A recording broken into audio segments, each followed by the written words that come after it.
Hemos estado tocando estas últimas semanas este texto del libro de Segunda de Timoteo, ¿verdad? El capítulo 3, el verso 16.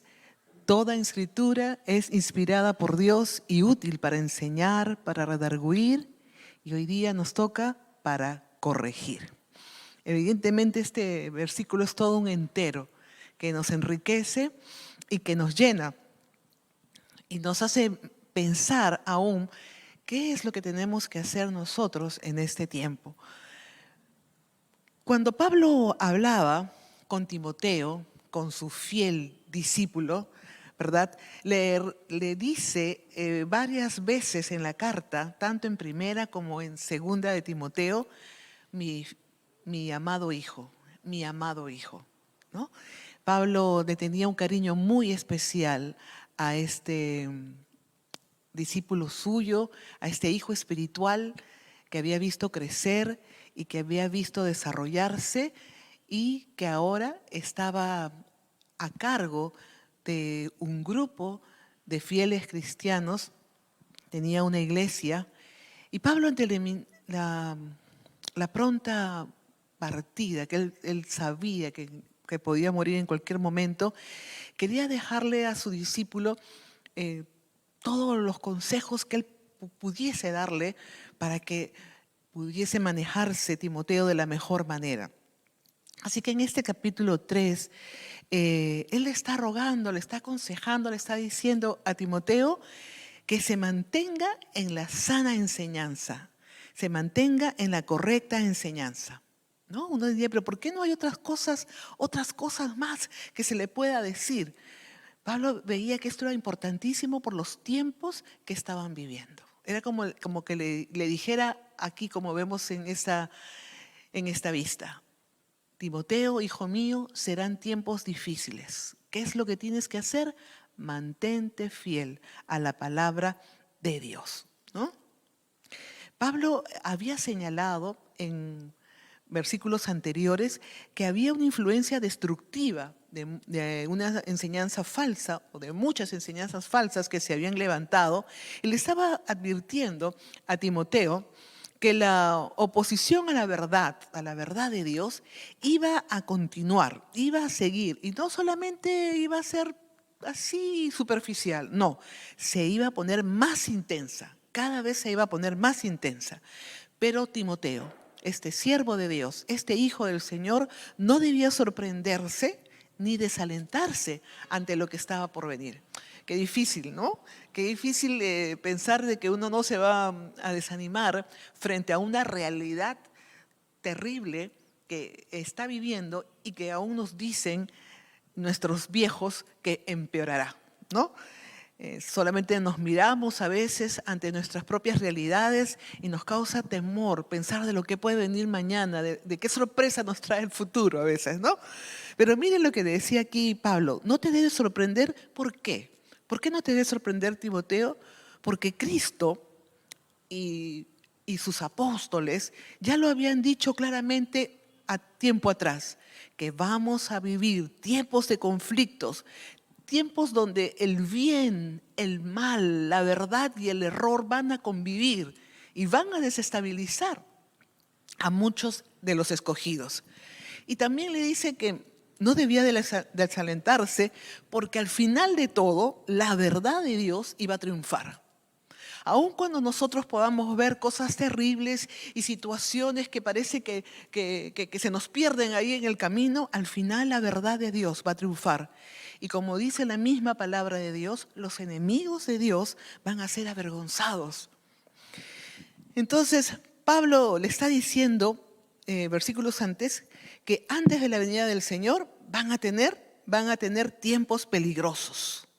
Y no solamente en el mundo, que es como que ya lo sabemos, ¿verdad? Nosotros mismos vivimos tiempos peligrosos. Estamos orando por la delincuencia tan alta que hay en nuestro país, porque cada día nos enteramos no solamente de asaltos, de homicidios, de gente que está matando, ¿verdad?, a otros por una cantidad de dinero, que la seguridad no es nada buena en nuestro medio. Y no es una cosa que solamente pasa en nuestro país, está generalizado. Y el corazón del ser humano es como que se ha endurecido, ¿verdad? Y la Biblia misma lo dice, que por haberse multiplicado la maldad, el corazón de muchos se iba a enfriar. Muy bien, entonces esto le está diciendo Pablo a Timoteo. Esos tiempos difíciles requieren que tú y yo y todos los hijos de Dios nos mantengamos firmes. ¿Por qué? Porque los tiempos difíciles, no dijimos, no solamente van a ser para el mundo, va a meterse también en la iglesia del Señor. Y va a haber confusión en medio de la iglesia del Señor. Va a haber mentira en medio de la iglesia del Señor, ¿no? Y esas mentiras que no van a circundar solamente en esta sociedad, sino que van a invadir el pueblo de Dios, van a llevar a muchos creyentes a seguir falsas ideologías, a pensar de que, bueno, pues Dios no es la respuesta a lo que yo estoy buscando, pero aquí, allá o esto es lo que me puede traer ahora la respuesta que yo necesito, ¿no?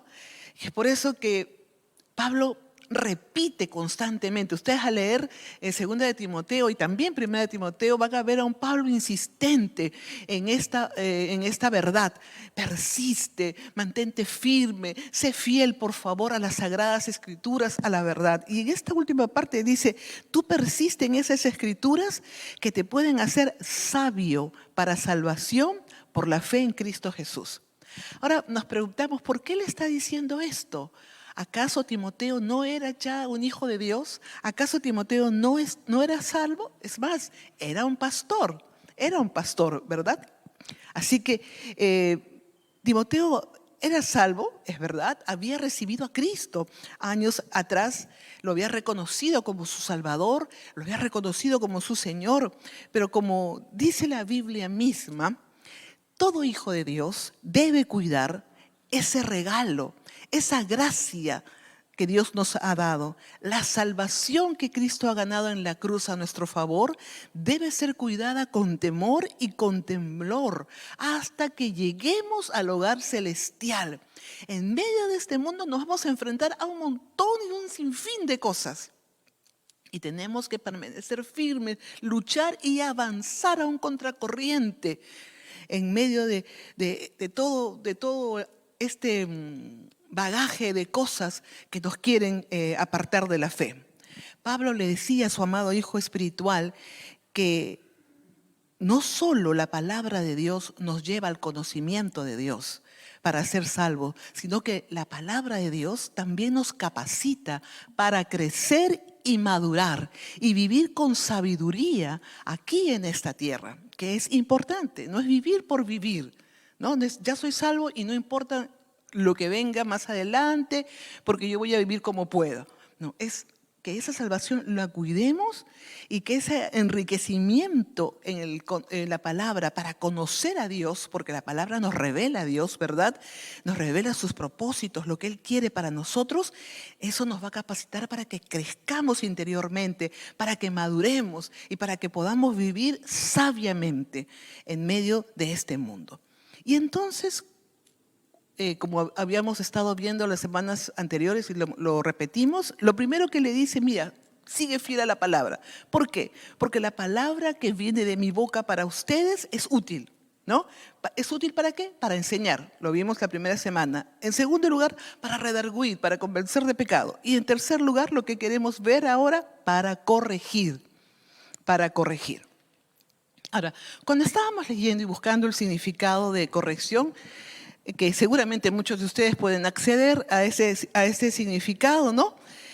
Vamos a ver de las muchas definiciones que encontramos de esta palabra en el aspecto bíblico, ¿no? No solamente secularmente, sino en el aspecto bíblico, vamos a tratar de quedarnos con tres.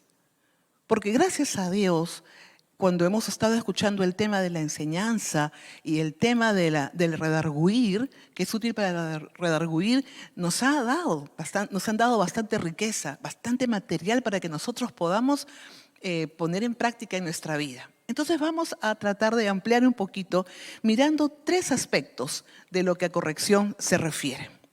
Y lo primero que nos dice es que la palabra corrección también significa rectificar. Una de las primeras definiciones, rectificar. Y cuando estamos hablando de rectificar, se nos está diciendo aquí es que es poner en orden algo que estaba defectuoso, poner en orden algo que se estaba desviando, o sea, traer nuevamente al camino correcto algo que se está desviando. Se ha desviado y entonces hay que traerlo. Se ha ido por allá lejos, hay que redireccionarlo para que vuelva a entrar en vereda y en el camino adecuado. Hay que enderezarlo en algunos otros sinónimos. Ahora, miren ustedes, pensando en esta palabra, recordé que antes, cuando uno tenía que ir a alguna dirección, no era tan fácil como ahora. Antes, hace muchos años atrás, cuando uno tenía que ir a una dirección en un distrito lejano y uno no sabía cómo llegar, uno tenía que sacar un mapa, un librito antiguo así, que ya ni lo encontré en la casa porque lo estaba buscando para traérselos y mostrárselos, porque seguramente muchos de ustedes no lo conocen, ¿verdad? Era un libro que tenía el mapa de todo Lima, inmenso, ¿verdad? Y uno se paraba en una esquinita para poder ver cómo llegar, ¿no? Las calles y cómo llegar hasta la dirección que uno quería. Hoy tenemos la facilidad de tener en nuestros aparatos móviles, ¿verdad? Esas aplicaciones con voces tan amenas, ¿no? Desde una señorita española hasta la jocosa voz de Machín, donde uno le pone, ¿no? ¿Dónde es que quiere ir? ¿No? Y nos llevan hasta el lugar adecuado. Y si uno empieza de repente porque cree que conoce el lugar y va con el carro y de repente se ve que está perdido, vuelve a apretar esa aplicación y ¿qué es lo que dice? ¿Qué es lo que sale? Redireccionando, ¿no? Nos vuelve a poner en el lugar correcto para llevarnos hacia nuestro destino. Entonces, ese aparatito nos ayuda a redireccionar, a rectificarnos del error o del desvío que de repente teníamos en medio de nuestro caminar o de nuestro viaje hacia nuestro destino final. Ahora miren, dice que la palabra hace esto, que cuando ve que nosotros nos estamos desviando, que cuando ve que nosotros nos estamos perdiendo por algunas otras cosas que son vanas, como dice el mismo libro de Timoteo, con cosas que son engañosas, con cosas que solamente son luces que nos deslumbran, pero no tienen contenido y no son la verdad. Entonces, la bendita palabra de Dios, cuando la leemos, cuando podemos nutrirnos de ella, ¿verdad? Vuelve a mostrarnos el camino correcto. Vuelve a decirnos, esto no es lo adecuado. Hay caminos que al ser humano le parecen derechos, pero ten cuidado, su fin es fin de muerte. Por allí no debes ir. Este es el lugar, esta es la vía correcta por la cual debes andar. Tienes que dar de repente una vuelta, retroceder, dar la vuelta, dar muchas vueltas más, pero lo importante es que vuelvas al camino correcto, ¿no? Es por eso que cuando vemos esto de rectificar, David decía en el Salmo 119, 67, antes de que me corrigieras, yo estuve desviado, alejado de ti, pero ahora obedezco tu palabra. Y al obedecer tu palabra, entonces, he vuelto al camino correcto y puedo seguirte fielmente. Rectificar.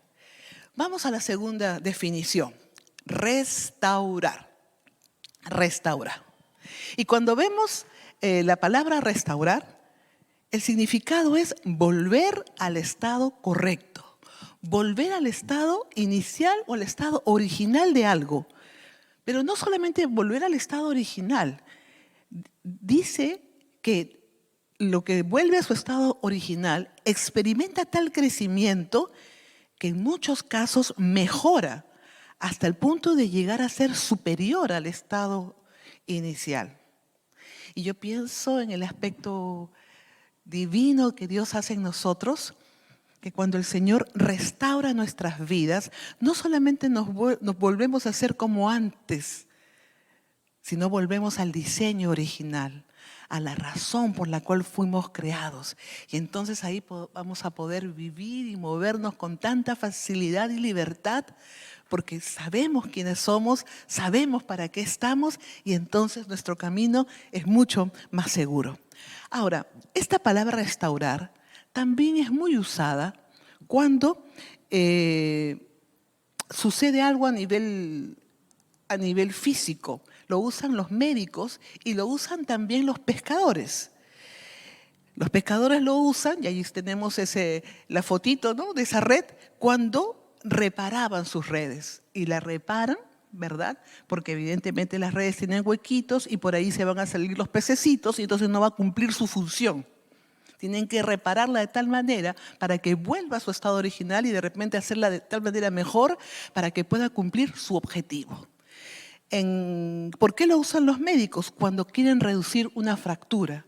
De tal manera que si el huesito, como vemos ahí en la foto, se ha roto, lo vendan, lo enyesan. Ahora usan otro tipo de cosas para mantener el huesito de la mejor manera. De tal manera que al ser restaurado y luego de una buena terapia, ese bracito puede llegar a funcionar adecuadamente. Así que luego de la restauración, tanto la red o el brazo vuelven a funcionar como deben funcionar. Y como dijimos, a veces con un buen cuidado pueden llegar a ser mejor que antes.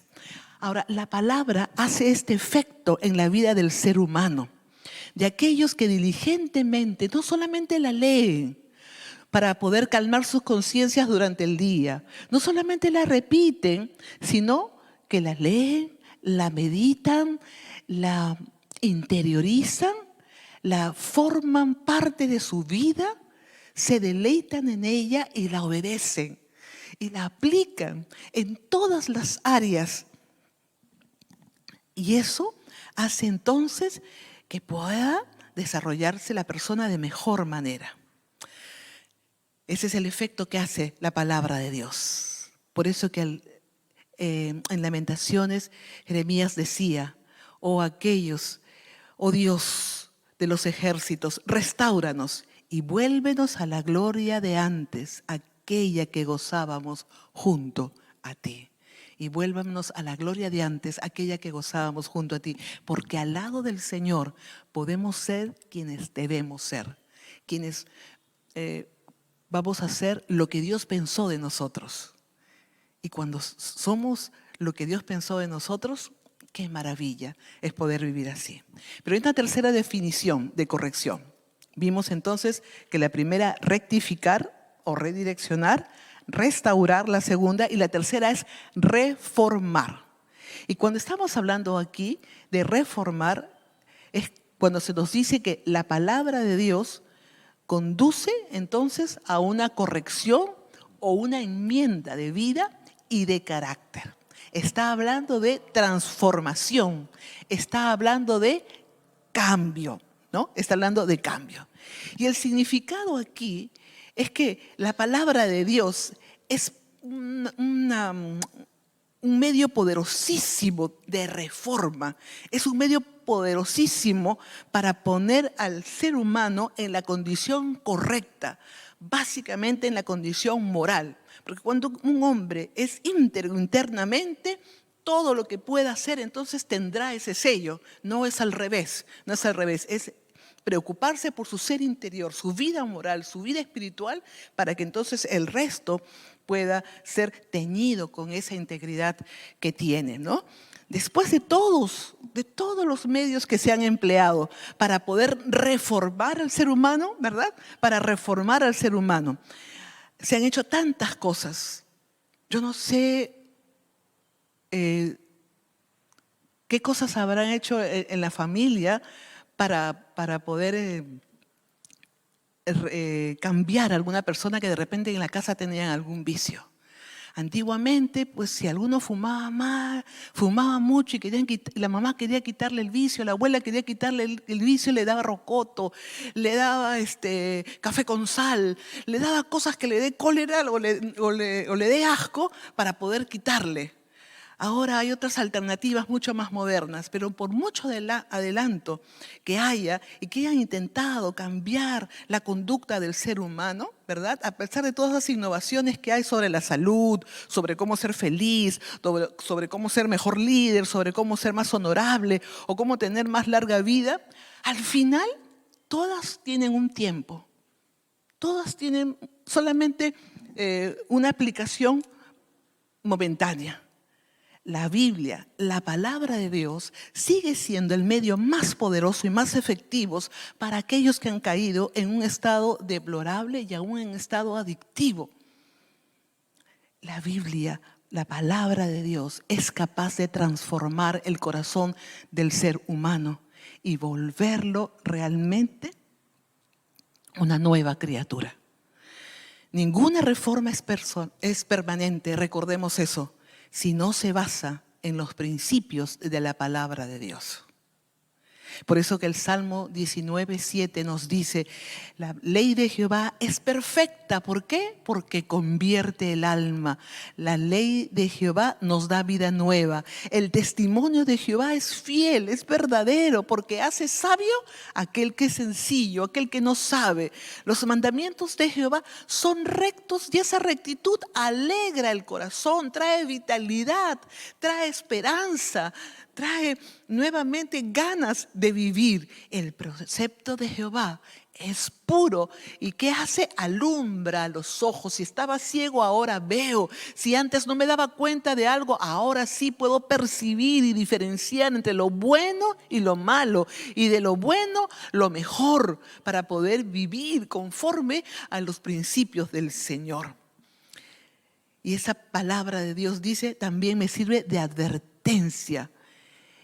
Y al servirme de advertencia, el premio más grande, dice el salmista aquí, es cuando yo cumplo, cuando yo obedezco esos mandatos.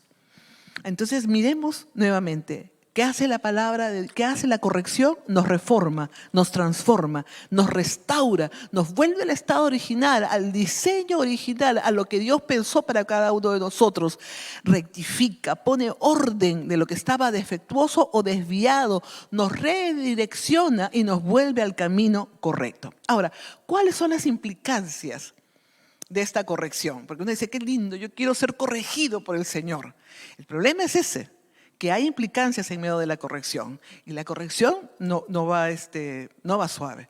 Ahora, no estoy hablando de la corrección que escuchamos la semana pasada, donde un hermano con la sabiduría de Dios va y le dice y le advierte al hermano, lo amonesta, lo reprende y le dice, mira, tú has hecho mal, la Biblia dice esto, por favor, arrepiéntete y vuélvete al camino del Señor. Ya, eso es algo excelente que vimos la semana pasada. Estoy hablando ahora de lo que la palabra misma produce, lo que el Señor mismo produce en el corazón de aquel que se ve confrontado con la misma palabra, ¿no? Miren ustedes, el hebreo tenía la idea de que para corregir y enseñar lo que era correcto, se debía aprender una lección, ¿no? Y esta lección debía ser aprendida de tres maneras diferentes. La primera, a través del sufrimiento. La segunda, a través de la instrucción verbal. Y la tercera, observando alguna situación dada. Ese conjunto de cosas tenía que ser dado a la persona para que pueda entonces ser corregido.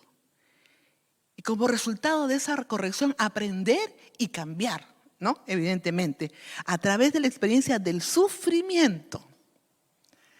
El castigo produce dolor, ¿no? Corregir algo va a producir dolor. Los ejemplos que hemos dado van a producir dolor físico, o nos va a incomodar, o nos va a producir un fastidio. Siempre va a traer algo que no nos va a gustar, porque nuestra naturaleza siempre va a querer ir al otro lado, al camino incorrecto. Somos como las ovejitas, por eso dice la Biblia, ¿no? Un poquito, disculpen la palabra, un poquito tontitas, que siempre les gusta ir por los caminos peligrosos y se hacen daño. Daño por el pecado, y luego, cuando tienen que ser corregidos, el dolor los tiene que llevar a encontrar la verdad. Por eso Jeremías decía, castígame, oh Jehová, castígame con tu juicio, no con tu furor, castígame con tu juicio. Y David decía en el Salmo 119, verso 71, estuvo bien que me hiciera sufrir, porque así puedo entender tus enseñanzas, ¿no? Y para mí ellas son ahora de valor, más que el oro y la plata. Mira, ¿no? Lo que David había aprendido, y David sufrió mucho, ¿verdad? Después de sus errores, Dios lo confronta y él reconoce y dice, estuvo bien, Señor. Fue bueno que me hicieras sufrir.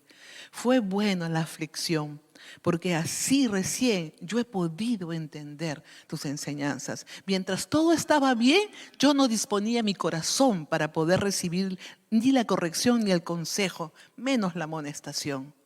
Pero muchas veces el sufrimiento hace que nuestro orgullo baje a cero, para que entonces podamos levantar los ojos al cielo y decir, Señor, ¿qué quieres mostrarme en medio de todo este dolor que estoy pasando, ¿no?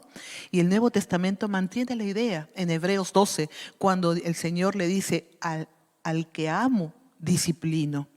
Y a todo hijo que yo recibo, si es necesario, debo azotarlo para que aprenda, para que pueda entender mis estatutos.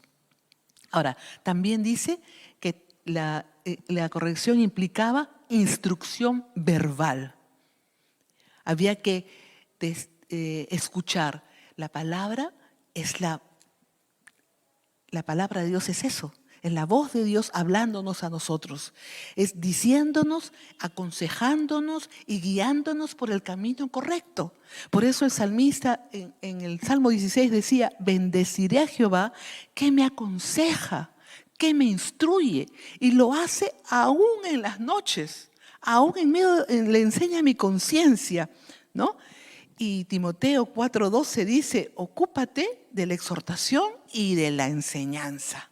También nosotros a través de la palabra podemos dar a conocer esta instrucción verbal, ¿no? Y la última, observando alguna situación dada.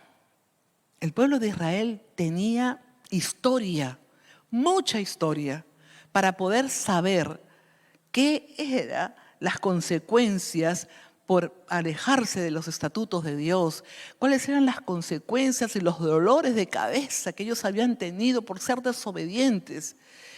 Y qué bueno es que podamos aprender por ciencia, por mirar a otros y no tener que correr a vivir la experiencia para entonces así enriquecernos. No tenemos que entrar a vivir eso para que entonces podamos aprender. Por eso Jeremías vuelve a decir, Dios le decía al pueblo, tu maldad te castigará y tu rebeldía te condenará. Pues sabes y ves cuán malo y amargo es haber dejado a Jehová tu Dios y faltar a mi temor.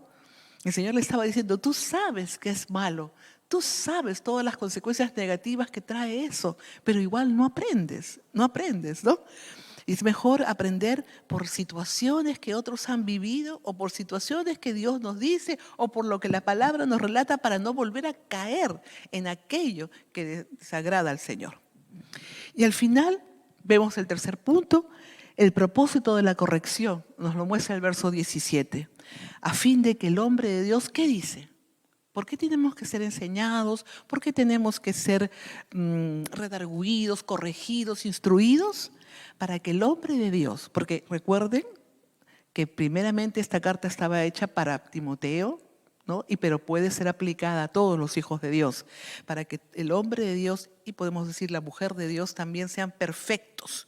Y cuando hablamos de perfección no estamos diciendo de una persona que no tiene ningún problema, ¿no? O que no tiene ningún error o ningún defecto, no. Cuando se está hablando aquí de la palabra perfecto es para la persona que va a alcanzar la madurez, la persona que ha dejado el estado de infancia, que ha dejado de ser un niño emocional o un adolescente emocional, para ser un adulto responsable, para ser un adulto comprometido, ¿verdad? En las cosas espirituales y en el diario vivir.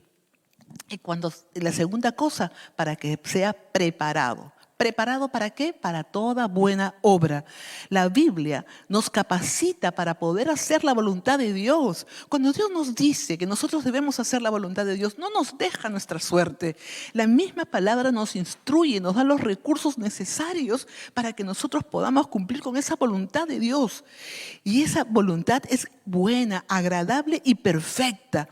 Dios desea que tú y yo lleguemos a la estatura de Cristo y que sus caminos sean nuestros caminos y que hagamos esas buenas obras que Dios preparó desde antemano para que en ellas nosotros podamos caminar, para que en ellas podamos deleitarnos y para que en ellas podamos bendecir a tanta gente que está a nuestro alrededor.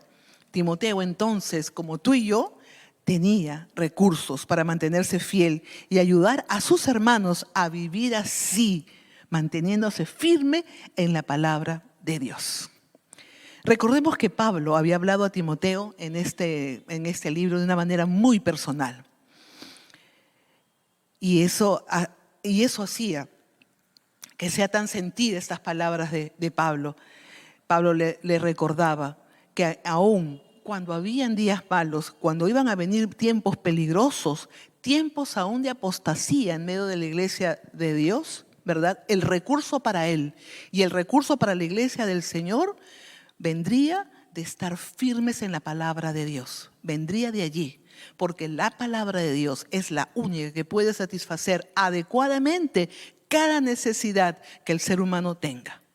Y esta palabra de Dios, que ahora tú y yo tenemos la facilidad de escuchar, tenemos la facilidad de poder leer, ¿verdad?, en cualquier versión, en cualquier idioma, aún hay aplicaciones en nuestros aparatitos, ¿verdad?, celulares para poder nosotros tener acceso a ellas. Ese es como se ha repetido a lo largo de esta semana, es el aliento de Dios mismo para cada uno de nosotros. Esa palabra satisface los corazones. Cualquiera sea tu inquietud, cualquiera sea tu interrogante, la palabra de Dios va a satisfacerla. Si hay cosas en las cuales tú te has equivocado, la palabra de Dios va a transformar esa vida. Tu vida va a corregir tus caminos errados y esa palabra de Dios nos va a mostrar entonces ¿cuál es la verdad? Esa verdad eterna, esa verdad que perdura a través de los tiempos. Ahora, recuerda, la capacidad que tú tengas para poder leer esa palabra y poder comprenderla, empieza cuando tú aceptas a Cristo como Señor y Salvador de tu vida. Gracias a Dios por aquellos que un día recibimos a Cristo y porque nos mantenemos fieles hasta el día de hoy y porque cada día de nuestra vida esta bendita palabra nos ha enriquecido. Y esta bendita palabra ha sostenido nuestra vida. Y tener la Biblia malogradita es el mejor indicativo de que la leemos, que la usamos, que la tenemos cerca de nuestra vida y que la queremos vivir día a día. Y repito, ¿sabes cuándo inicia? Cuando tú aceptas al Señor Jesucristo como tu Salvador, cuando aceptas su amor, cuando tú miras esa cruz y esa cruz te dice, yo morí en ella por ti. Luego que tú le recibes y le aceptas como Señor y Salvador, Él pone su Espíritu Santo en ti y te va a guiar por sendas, por caminos de vida. Y mi pregunta en esta noche, luego de haber escuchado este tema de la corrección, va para ti que estás escuchando por primera vez. ¿No crees que merece la pena que tú puedas abrir tu corazón de una manera sincera, de una manera llena de expectativa y de esperanza, llena de fe, a ese Dios maravilloso que no se ha quedado mudo, que ha dejado su palabra, que te muestra cuánto te ama, que te muestra que está con los brazos abiertos, que quiere hablar contigo día a día, para poder transformar tu ser entero, para poder corregirte, sí, si es necesario, pero por sobre todo para enseñarte a vivir de acuerdo al diseño original que Él tuvo para contigo. Acompáñame a orar, por favor. Padre bendito, en esta noche te doy gracias por esa bendita palabra, porque nos enseña, porque nos instruye, porque nos amonesta, porque nos corrige, porque aunque hay sufrimiento en medio de todo eso, redunda para bien, porque rectifica nuestra vida, nos transforma, Señor, nos renueva, nos ayuda a vivir en la verdad, nos restaura y nos hace aptos para el reino de Dios. Padre bendito, yo te ruego por aquellas personas que en esta hora rinden sus vidas a ti. Que tu Espíritu Santo pueda confirmar a sus corazones que son tus hijos, Señor. Y gracias, gracias por estar en medio nuestro, guiándonos siempre hacia toda obra que honra tu santo nombre. En Cristo Jesús. Amén. Que Dios les bendiga.